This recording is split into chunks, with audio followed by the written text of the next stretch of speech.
Vandeham Shri Guru.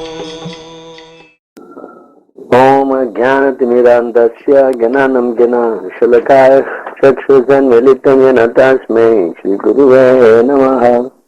Shri Chaitanya Manobhishtam Sadvitam Yena Bhutale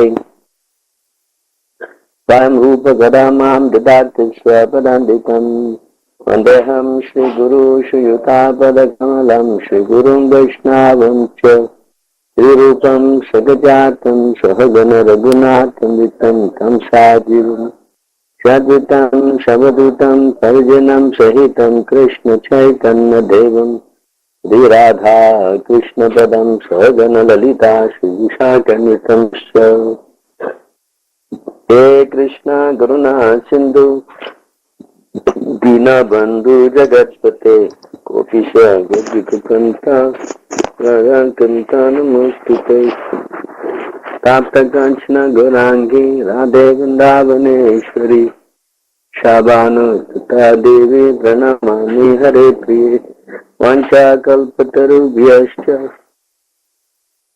Kripa Sindhubheva Cha Patitanam Pavanebhyo Vaishnavebhyo Namo Namaha Namarom Vishnu Padahya Krishna Prishtaya Bhutale Srimati Bhakti Vedanta Swamiti Namine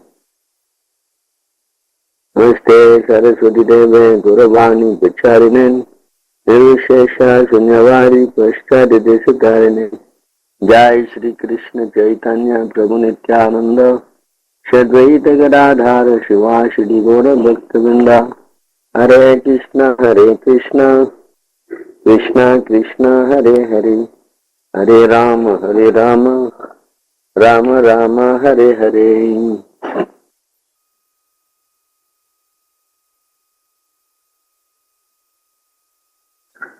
So we're discussing this chapter 13, text 35. Chetra Chetra Kya Evam Antaram Jnana Chakshasa Bhuta Prakriti Prakriti Moksham Cha Kshe Vidu Yanti Te Param. Chetra of the body, Chetra Gya of the proprietor of the body, Evam this Antaram the different, Jnana Chakshusha by the vision of knowledge, Bhuta of the living entity, Prakriti from material nature, Moksham the liberation, Cha also those who know, Yanti approach, Te Param the supreme. Translation: those who see with eyes of knowledge the difference between the body and the know of the body can also understand the process of liberation from bondage and material nature to attain to the supreme goal. Purport: by divine grace, Sri Bhaktivedanta Swami Srila Prabhupada. The purport of this 13th chapter is that one should know the distinction between the body and the owner of the body and the Supersoul. One should recognize the process of liberation as described in verses 8 through 12. Then one can go to the supreme destination. A faithful person should at first have some good association to hear of God and thus gradually become enlightened. If one accepts a spiritual master, one can learn to distinguish between matter and spirit, and that becomes the stepping stone for further spiritual realization. The spiritual master, by various instructions, teaches his student to get free from the material concept of life. For instance, in Bhagavad-Gita, we find Krishna instructing Arjuna to free him from materialistic configuration. One can understand that his body is matter and be analyzed with its 24 elements. The body is the gross manifestation and the subtle manifestation is the mind and psychological effects. And the symptoms of life are in the interaction of these features. But over and above this, there is the soul, and there is also the Supersoul. The soul and the Supersoul are two. This material world is working by the conjunction of the soul and the 24 material elements. One who can see the constitution of the whole material manifestation as this combination of soul and material elements. And also see the situation of the same Supreme Soul becomes eligible to transfer to the spiritual world. These things are meant for contemplation and for realization. And one should have a complete understanding of this chapter with the help of the spiritual master. This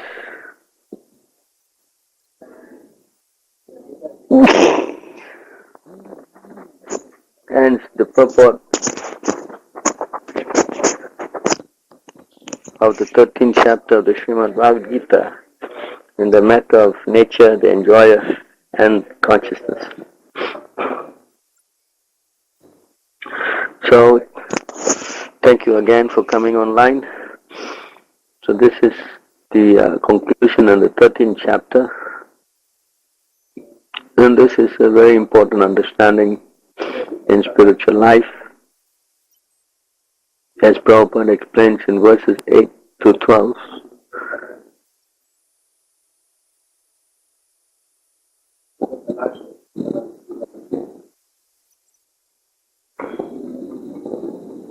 Humility, pridelessness, non-violence, tolerance, simplicity, approaching a bona fide spiritual master. Cleanliness, steadiness, self-control, renunciation of the object of sense gratification, absence of false ego, perception of the evil of birth, death, old age and disease, detachment, freedom from entanglement with children, wife, home and the rest, even-mindedness amid pleasant and unpleasant events, constant and unalloyed devotion to me, aspiring to live in a solitary place, detached from general mass of people, accepting the importance of self-realization, and philosophical search of the absolute truth. All this I declare to be knowledge, and besides this, whatever there may be is ignorance.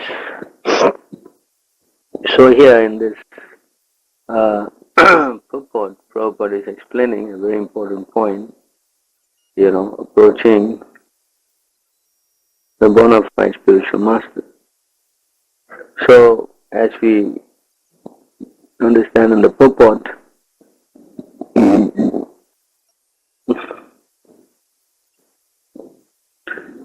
if one accepts that a spiritual master, one can learn to distinguish between matter and spirit. See, this is a very important point, because without accepting a spiritual master, one cannot differentiate between matter and spirit. And that is the whole thing about Arjuna in chapter 2.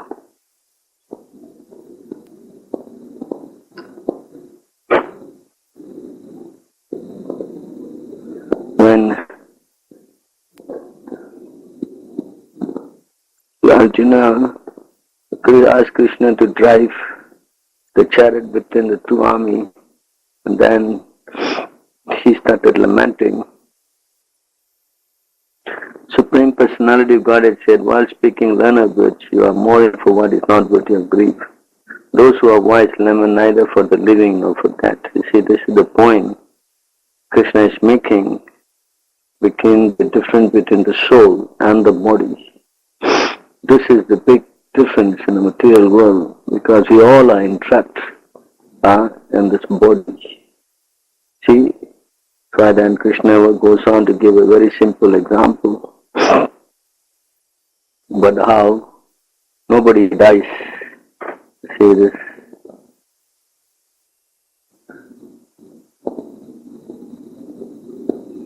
Never was a time when I did not exist, nor you, nor all this thing, nor in the future shall any one of us cease to be.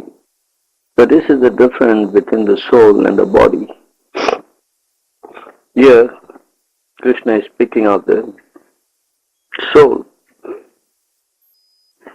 The soul is always there. The soul cannot cease to exist because it is eternal. The soul is not temporary. But the soul in the body is temporary. So that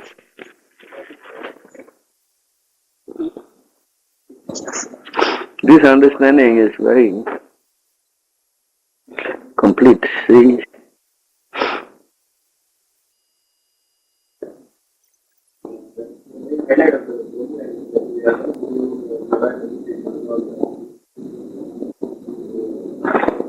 this is the famous verse that we learned when we read the Bhagavad-Gita. Dehinosmin yata dehe kavamaram yavanam jara tata dehanta prapti dhirastatra namufiti. See here, the embodied soul continually passes in body from boyhood to youth to old age. The soul, see that point again, the soul similarly passes to another body at death. The sober person is not bewildered by such a change. You see that? The body goes from boyhood to youth to old age and dies. See?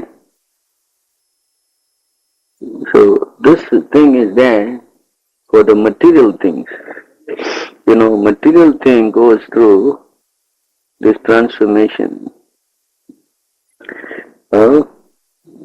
But spiritual things, they don't go through that.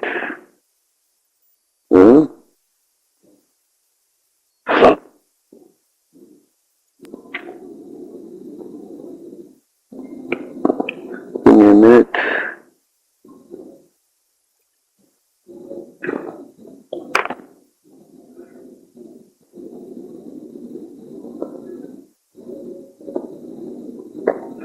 So here in the 7th chapter of the Srimad Bhagavatam, just as the fruits and flowers of a tree in due course of time undergo 6 changes: birth, existence, growth, transformation, dwindling, and then death. Material body which is obtained by the spirit soul under different circumstances undergoes similar changes. However, there is no such changes for the spirit soul. So you see the difference. To know this is actually the most important thing, because this is spiritual education. That's why Krishna is chastising Arjuna. Whereupon these impurities have come on you, you're speaking big words, but you're speaking like a fool. So nobody cries for the shirt. You know, when our shirt gets worn out and we throw away, nobody cries. You see? I gave for the example in 22, I think. Here, Vasamsi Jirne Yata Vihaya Navani Grananti Naroparani. Krishna is giving an example. What is the example? As a person puts on new garment, giving up old one, the soul similarly accepts new material body, giving up old and useless one. So nobody cries for the shirt being torn, or, you know, the cloth is worn out. We just throw it away. There's no question of any lamenting. See, Krishna used the word. Nobody laments. So, this is knowledge, you know. Anything else pertaining to the body is not knowledge, you know. If someone studies the body day and night, or studies the, the usage of the body, that is eating, sleeping, mating, defending. This, I think it is. A minute. Eating, sleeping, mating, defending, ahara, nidyam, bhayamaituna.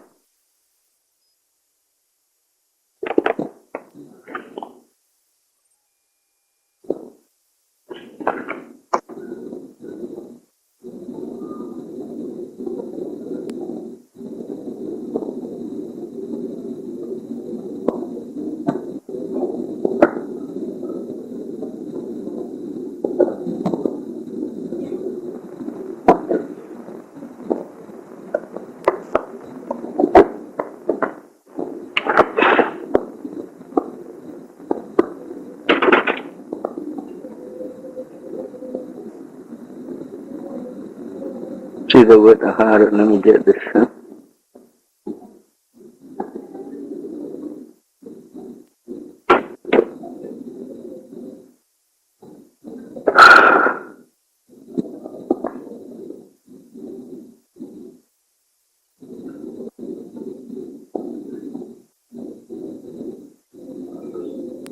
simply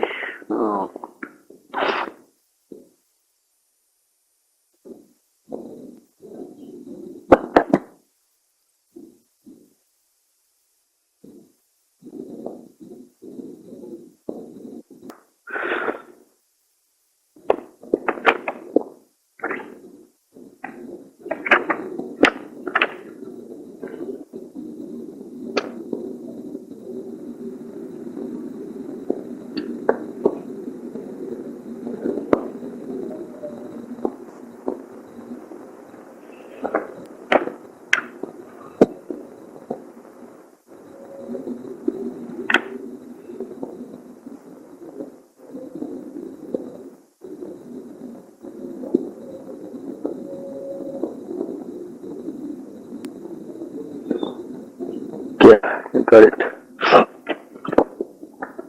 So you see here in this verse, ahara nidra bhayamaitunam cha samanyameta pasibhu nirnam dharmahetesham adhiko vishesho dharmena hina pasubhit saman. So the translation, eating, sleeping, sex and defense, these four principles are common to both human beings and animals. The distinction between human life and animal life is that a man can search after God, but an animal cannot. That is the difference. Therefore, a man without that urge for searching after God is no better than an animal. So you see, this is the difference. If we spend all our time, our whole life, just for these things, how to eat nicely, how to sleep nicely, how to have sex, and how to defend ourselves, that means we have a whole life is based on the bodily concept. We are only maintaining the bodily principles. You see this point?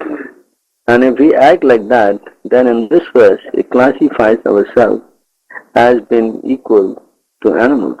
You see that? Because animals also, they cannot go beyond the concept of understanding or acting on the spiritual plane. Spiritual plane means understanding that we are not this body and trying to work on the spiritual level, that means with God. And we want to know about God, that means religion. When we say God, that means religious principles involved. So unless we come to that spiritual level from Jiva Bhuta, material level is Jiva Bhuta and spiritual level is Brahma Bhuta. Two different levels, you see. In chapter 7, the Jiva Bhuta thing is that. Let me see that. Yeah.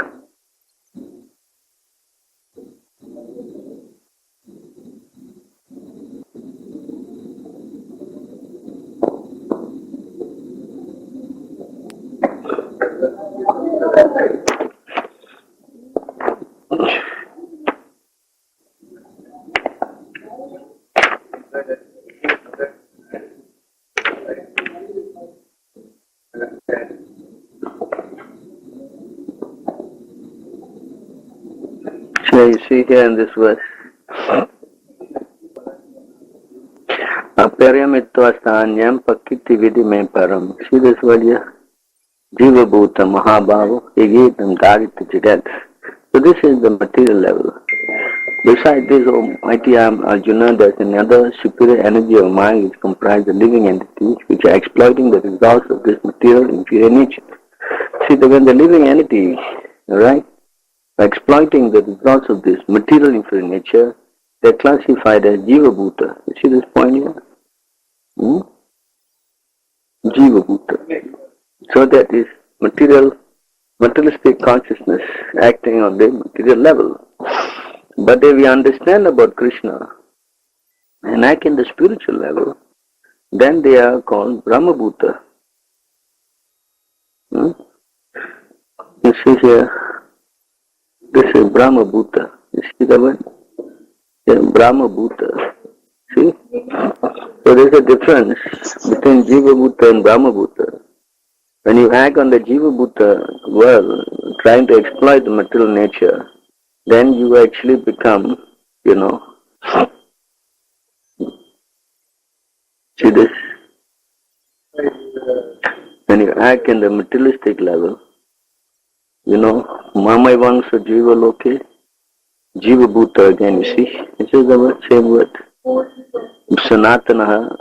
So when you are in this consciousness of the bodily platform, trying to enjoy or exploit with the mind and the material senses, then we are going to go through a lot of pain and struggle. See that word here? The living entity in this conditioned world are my eternal fragmental part. Due to conditioning life, they are struggling very hard with the six senses, which include the mind. See that? So again, Krishna is explaining, due to conditioned life, they are struggling. Due to conditioned life, they are struggling very hard with the six senses, which include the mind. In other words, if we stay on the materialistic level, try to work hard, try to use the body for sense gratification, especially identifying with the body and the senses, then there is going to be a lot of pain. See that? This thing is further elaborated also in this verse in the 11th canto of the Srimad Bhagavatam. You can see here the same point. The living and most intelligent Dava, the living entity called Jiva, is part and parcel of me. But due to ignorance, he has been suffering in the material bondage since time immemorial. The knowledge, however, he can be liberated. You see this word here? Because of identifying with the body, he is suffering in the material bondage since time immemorial. See that? So if we maintain ourselves in the materialistic consciousness of the body, always thinking only in terms of the body and trying to exploit the body, then there's only suffering involved. There's going to be no, happiness. Of course, there is temporary happiness, is already explained in Bhagavad-Gita, Krishna explains this point again, So who want to enjoy the senses, he samsacha bhoga, dukkha yona evate, that. Any intelligent person does not take part in source marriage which are due to the contact with material senses, see that? The son of Kunti, such pleasures have a beginning and an end, so the wise man does not delight in them. So this is difference in materialistic consciousness. When you try to work on this Jiva Bhuta platform, exploiting the material body and trying to squeeze as much pleasure out of it, there's only going to be material miseries. In other words, if you stay on the material platform, trying to understand, on the material level, then everything becomes very painful. You understand this point? It becomes there's suffering. You understand this point? Unless we come to the spiritual level, see here, Atma refers to the Supreme Lord or the living entity. Both of them are spiritual, free from birth and death, free from deterioration, free from material contamination. They are individual, they are knowers of the full body, and they are the foundation or shelter of everything. That's why just now we read the word, Jiva Bhuta, material ingredient, aparam to anyam, Kirti vidime param, Jiva Bhuta, Mahabhav, Jaya dim jagat. They are the shelter of everything. Because the soul, without the power of the soul, material nature cannot work. Matter is powered by spirit. Matter is never not powered by spirit. Matter is not free. See? So that's why it says the knowers of the external body, they are the foundation of shelter of everything. So they are free from material change. You say that again. The body does not go through any change. The soul does not go through any change. The body goes through change. They are self-illuminated and they are the cause of all causes. And they are all prevailing. They have nothing to do with the material body. Therefore, they are always uncovered. See this point? Oil and water cannot mix. Although they may contain in the same container, just like you put oil and water in a container, but the oil is oil and the water is water. They cannot mix up. Just like this material body is a container. And that's a soul, oil, and there's a body, water. You try to mix it, it cannot ever mix. And one deteriorates, one never deteriorates. Therefore, they are always uncovered And with this transcendental qualities, one who is actually learned must give up the illusory concept of life in which one thinks, I am this material body and everything in relation with this body is mine. See this point? So when one works in this consciousness, then he can actually understand that he's not suffering.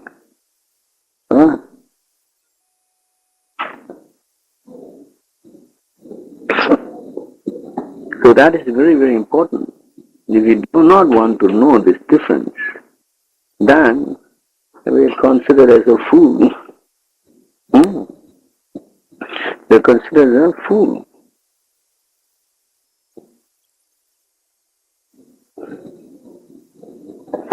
So therefore, the only way to come out of this is that we must approach a spiritual master. You know, if you don't approach a spiritual master, then it's very difficult to come to this understanding. You follow this point?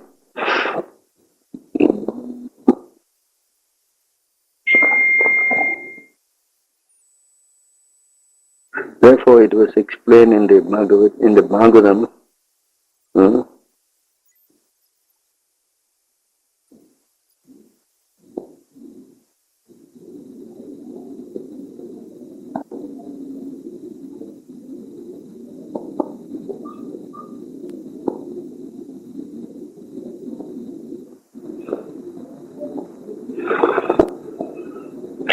So, if we want to know this difference, then only one way is there. That is that we must, to learn this science, we must, tasmat guru prapadye jigya shishraya uttamam.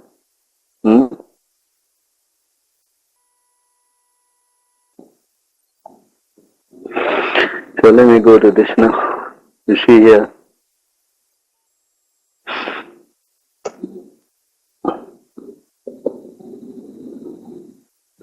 One cannot find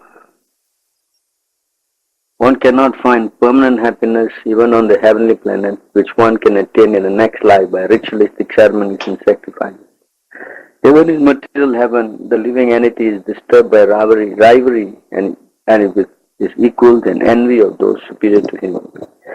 Since one's residence in heaven is finished with the exhaustion of pious fruitive activities, the descendants of heaven afflicted by fear, anticipating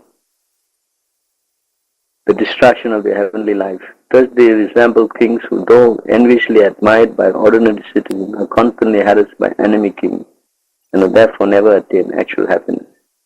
So even we are trying to think that we can be happy in Swarga, heaven, we are mistaken. Not that we can be happy, we cannot be happy, everything we go to heaven will become happy. This is a dream. See? And therefore, any person who seriously desires real happiness must seek a bona fide spiritual master and take shelter of him by initiation. You see the word here? Must take shelter of him by initiation. That means if you take a guru like Prabhupada, but if you are not interested in taking initiation from him, then the process also doesn't work. You understand? It is like there's no contract. Unless we take shelter of the spiritual master by initiation. Not that it's okay, I read Prabhupada books, okay, it's alright, Sometimes they don't want to, they are frightened, they think that if I take initiation, then I have to commit myself, and if I don't do it, it's going to go back. But if you don't take in the shelter of him by initiation, then you're not connected. You understand? If you're not connected, that means you're not going to get the benefit. See, the conclusion of the bona fide guru is that he has realized conclusion of scriptures by deliberation and is able to convince others by his conclusion. Such great personalities who have taken shelter of the Supreme Godhead, leaving all aside material consolation, should be understood to be bona fide spiritual master. You understand this point?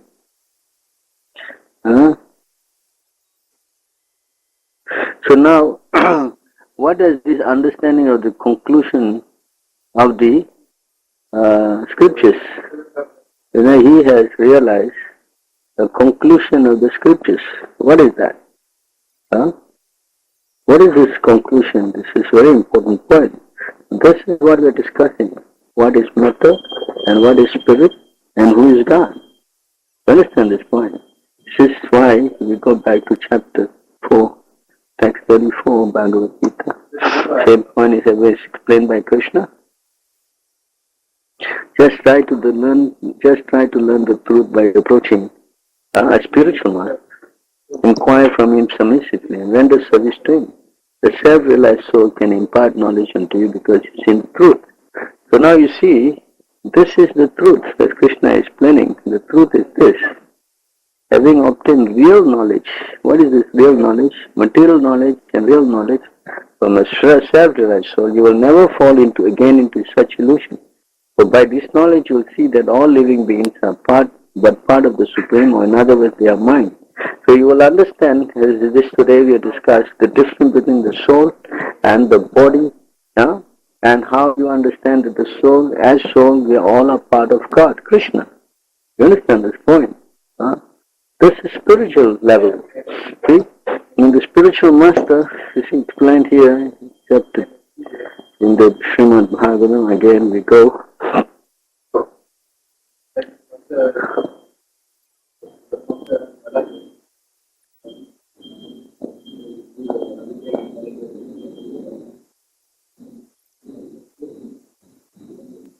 Give me a minute.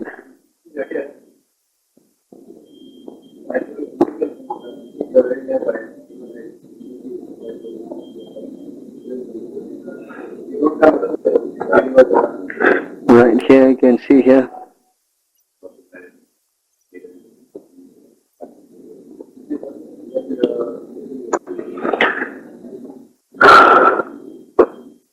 Even while engaging in senses in contact with an object, one who sees this whole world as the energy of Lord Vishnu is neither repelled nor elated, is indeed the greatest among devotees. In other words, even though he is in this material world, he is always understanding that he is seeing that the energy of the Lord, and he is seeing that the spirit soul, he's not seeing the material things, but he's seeing the soul in the material things, and he's seeing the super soul who is providing everything. Energy of the Lord. See? It will explain also in the same thing, the Bhagavad-Gita. See here.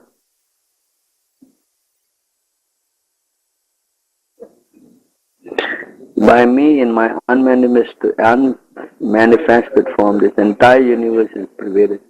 All beings are in me, but I am not in them. See, the energy of the Lord. Everything is going on by the power of the Lord. And the spirit soul is inside every living entity. Bijaham sarva bhutanam. You follow?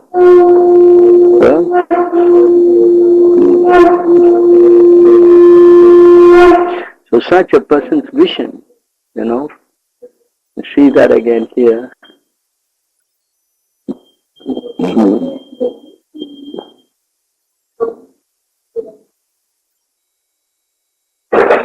Within the material world, one's material body is always subject to birth and decay. Similarly, the life of prana is harassed by hunger and thirst. The mind is always anxious. The intelligence hankers for that which cannot be obtained. All of the senses are ultimately exhausted by constant struggle in material nature. A person who is not bewildered by the inevitable miseries of material existence and who remains aloof from them simply by remembering notice the Supreme Personality of Godhead is to be considered as the Bhagavata Pradhana, the foremost devotee of the Lord. So you see, this is again how the difference between the soul and difference between the material body. Even though this pure devotee goes through so much of trouble, or he goes through constant harassment by the material nature, but is never shaken. Because he's constantly remembering the lotus feet of the Lord. You see this point here? See, so one who stays always on the spiritual level, he cannot be shaken by mind. See? This is also explained in the Bhagavad-Gita. See that? See here.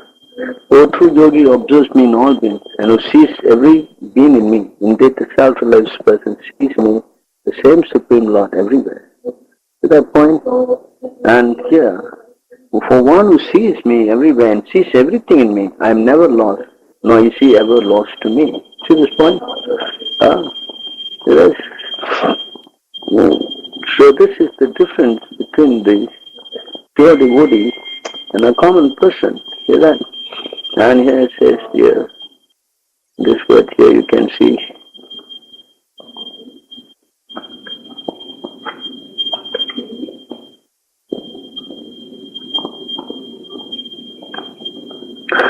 Yam labdva chaparam labam manyate nadikam tata yasmin sito na dukena guruna api vichalyate. The translation. See that?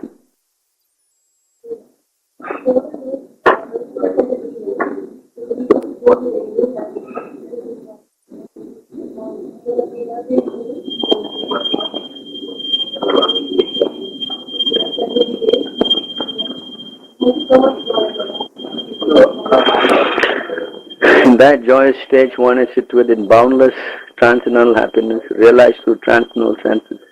Established this, one never departs from the truth. Upon gaining this, he thinks there is no greater gain.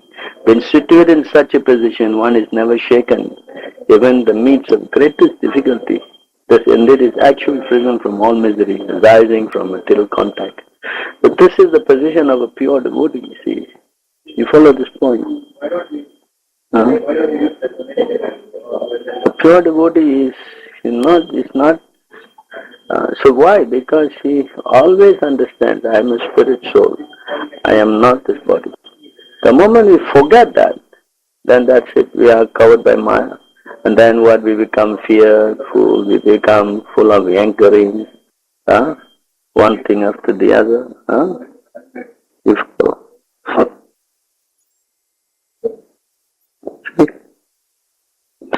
So that's a pure devotee's position. Now,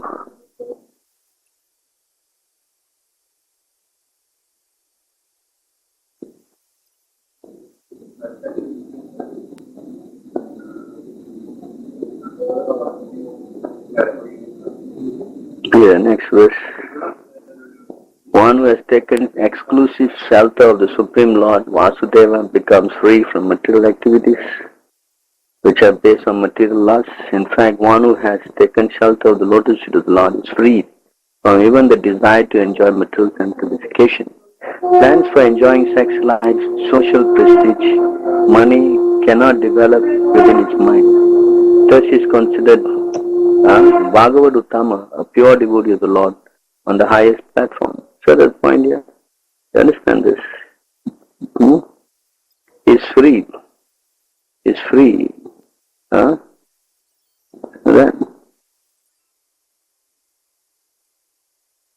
Then freed from even the desire to enjoy material sense gratification, plans for enjoying sex life, which is the topmost thing in material life.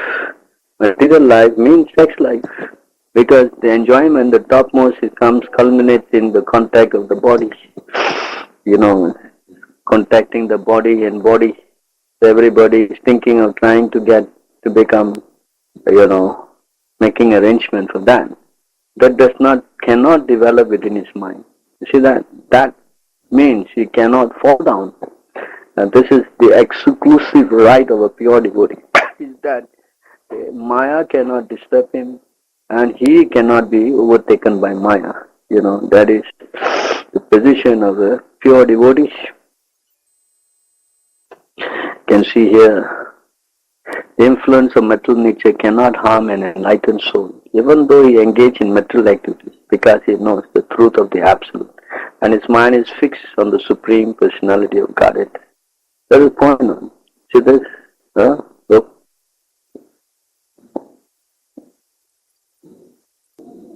that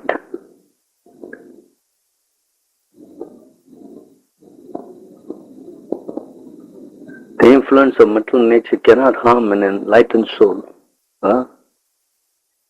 Good. Good.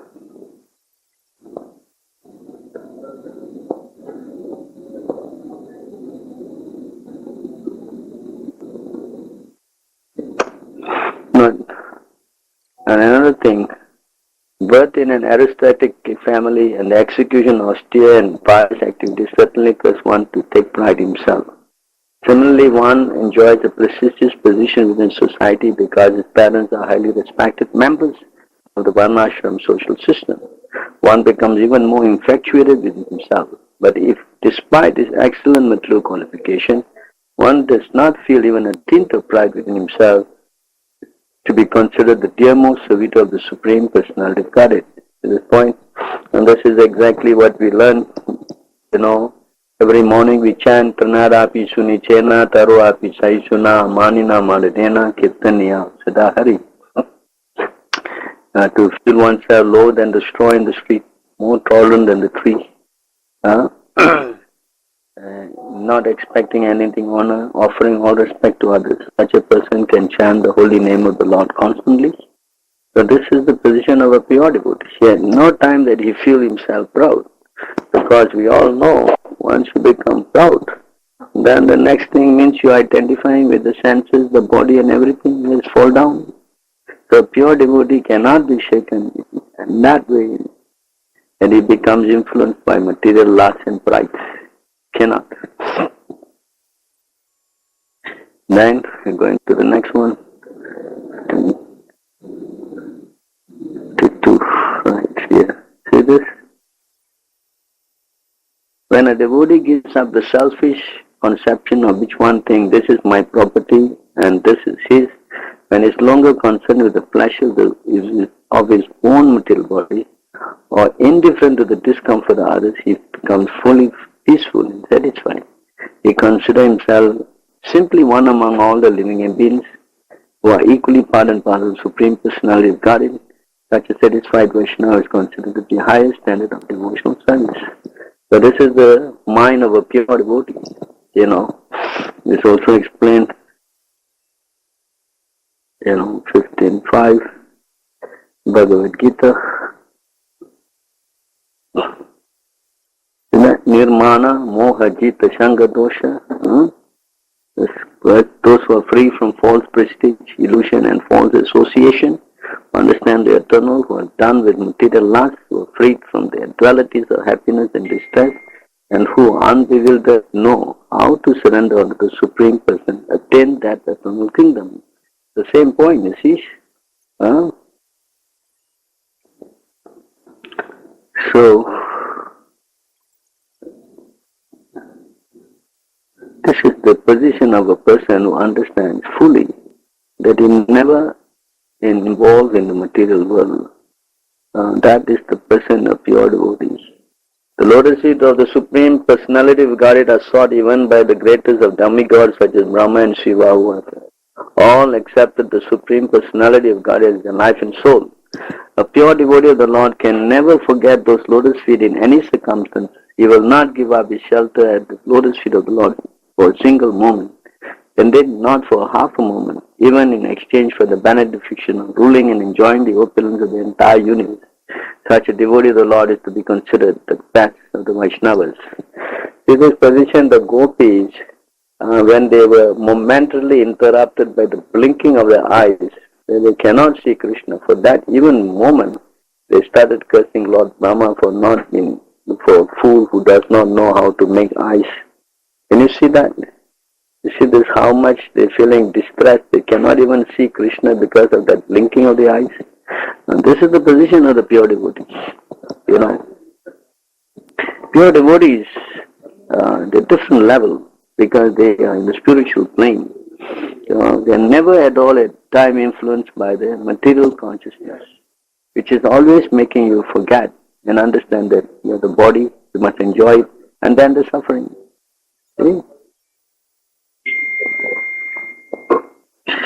How can the fire of material suffering continue to burn the hearts of those who have worshipped the Supreme Lord?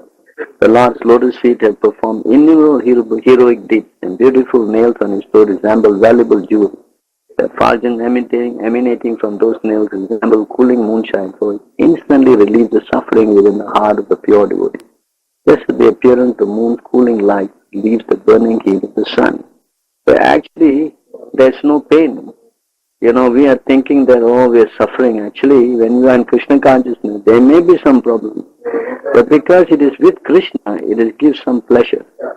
You see, like Chaitanya Mahaprabhu explained, like biting hot sugar cane. You are biting hot sugar cane, it is hot, and it's also painful because it's hot. But because it's sweet, that becomes pleasurable. So it is hot in one sense, looks like suffering, but because there's pleasure in sugar, it gives, so much happiness. So there's actually no suffering on the devotee because he's enjoying Krishna consciousness. See, you cannot suffer with God. This doesn't make sense. See, on the other hand, you get freed, relieves the suffering from the hearts of the pure devotee. See that point? No? For it instantly relieves the suffering within the hearts of the pure devotees. That point? Right?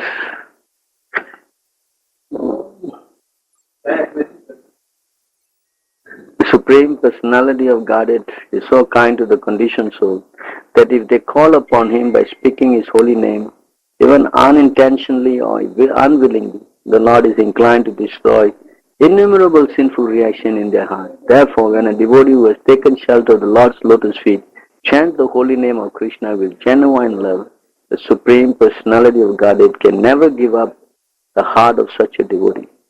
One who has thus captured the Supreme Lord within his heart is to be known as the Bhagavad-Gita, the most exalted devotee of the Lord.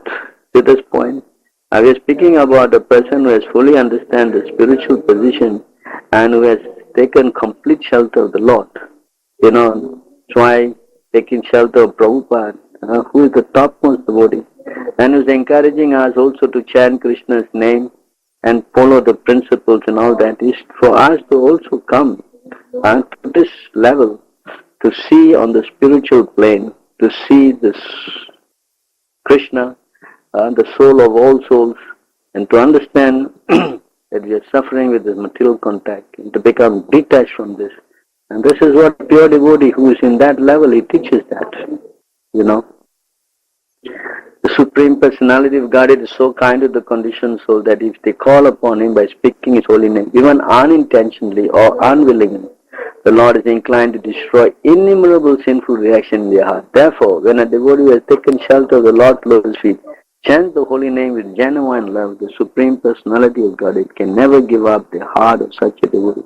One who has thus captured the Supreme Lord within his heart is to be known as the Bhagavad-Gita, the most exalted devotee of the Lord. So you see, this is the position of a pure devotee, and this consciousness is simply understanding that we are not matter and we are soul, and matter is what giving us headache, and we understand and come to this level by taking shelter of a pure devotee who is always in this high level, catching all of his lotus feet, also freezes us from all these problems,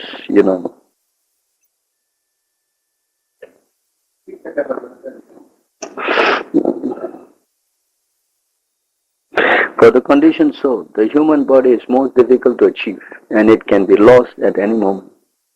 So this point here, it can be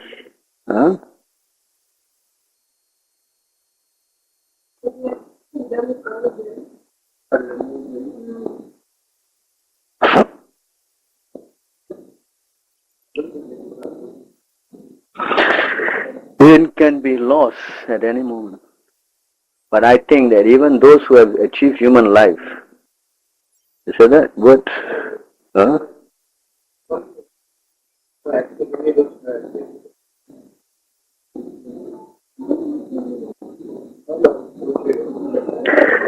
Rarely again the association of pure devotees who are dear to the Lord of Vaikuntha. See this point? But I think that even those who have achieved human life rarely gain the association of pure devotees. Now try to understand what we are in and how we can come out of this mess. You see that we have to condition for the conditioned soul. See that? For a conditioned soul, the human body is most difficult to achieve. And it can be lost at any moment. See, any moment we can die, any moment we can go down to the lower stage of life, any moment. That's why this is such a bad thing.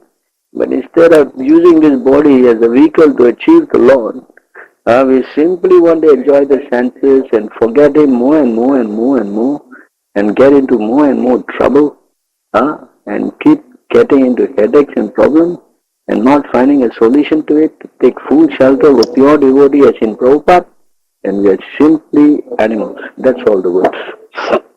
Nothing but animals. You follow?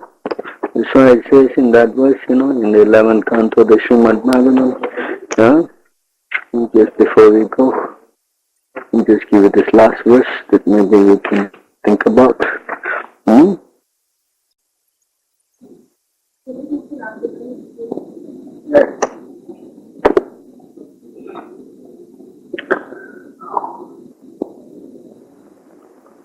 A human body which can award all benefit in life is automatically obtained by the laws of nature, although it is very rare achievement.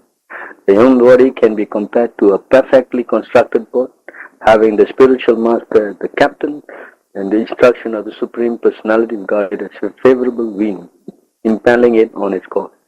Considering all this advantage, a human being who does not utilize this human life to cross the ocean of material existence must be considered the killer of his own soul. So I would like to conclude here. Anybody have any questions or comments? You can raise it up and we can probably try to discuss. Alright, doesn't look like anyone have any questions tonight. I guess it's pretty clear. I hope to see you. You can come tomorrow again. There's a class in the evening. Then I also thank you very much.